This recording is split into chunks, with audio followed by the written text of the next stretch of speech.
On reconnaît, mes très chers amis, à l'échelle mondiale, que la traite des personnes, la traite des enfants en particulier, constitue à bien des égards l'une des pires formes de violation des droits humains.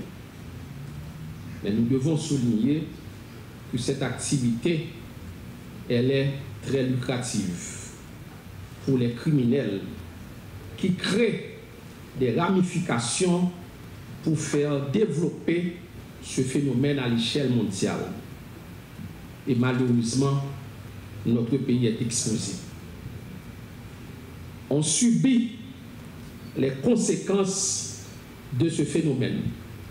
En dépit des efforts qui ont été consentis, on a mis sur pied, on a ratifié en 2009 le protocole additionnel se rapportant à la Convention des Nations Unies sur la criminalité transnationale.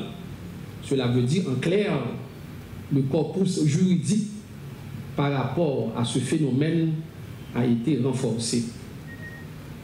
Au niveau de l'État central, à l'initiative du ministère des Affaires sociales, et là il faut rendre hommage à l'un des prédécesseurs du ministre qui est présent dans la salle, et bien à l'initiative d'un grand, d'un professeur de renom, d'un monument vivant qui n'est pas en Haïti pour le moment, le professeur Victor Benoît, et bien le Comité national de lutte contre la traite des personnes a été institué par la loi du 2 juin 2014 et les membres de ce comité sont entrés en fonction au niveau du ministère des Affaires sociales.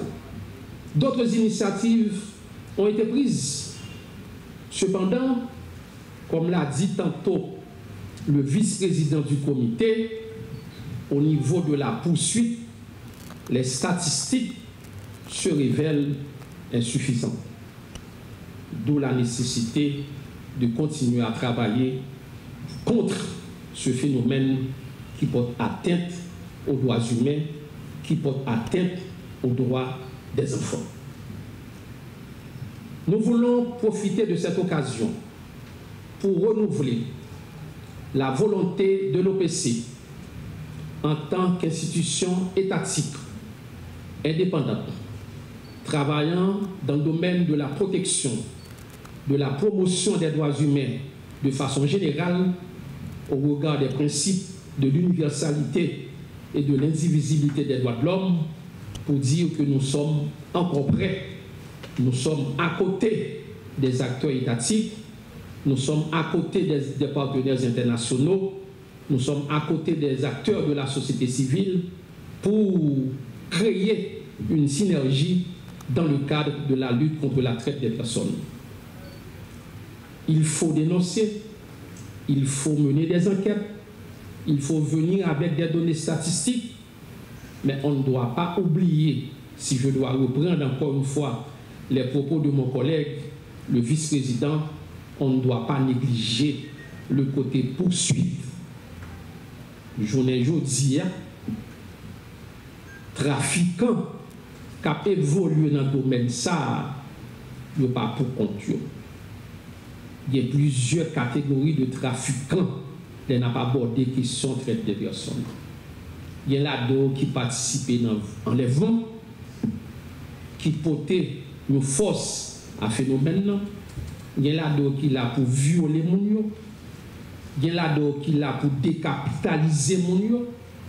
Et il y a là-dedans tout qui pour faire pression sur la famille mon yo. Et il y a là-dedans tout qui est là pour exécuter autour, parfois au besoin pour leur sale besoin. Il faut que nous ouvrions sur tout. Et dans le moment ça, nous croyons, j'en ai dit le matin dans une cérémonie, à chaque fois qu'on va parler de droits humains, à chaque fois qu'on va poser un problème de droits humains, quitte ces problèmes droits de la femme, quitte ces problèmes atteinte à la liberté de la presse, agression sur les journalistes, quitte ces problèmes qui sont liés à agression qui fait sous juge, sous avocat, il faut que nous mettions d'abord vérité comme il faut nous mettre d'abord justice campée. C'est là que nous mettons vérité, nous mettons justice, les ça n'a pas pardon, et puis les ça n'a pas l'autre mot que vous avez voulu mettre là la mode, n'a dit amnistie entre guillemets. Mesdames, Messieurs, encore une fois, la lutte que nous menons par rapport à cette problématique nous interpelle tous, car le phénomène de la traite des personnes, particulièrement le phénomène de la traite des enfants, constitue un obstacle majeur à l'épanouissement de l'enfant, au progrès, à la stabilité, à la paix, à la dignité humaine.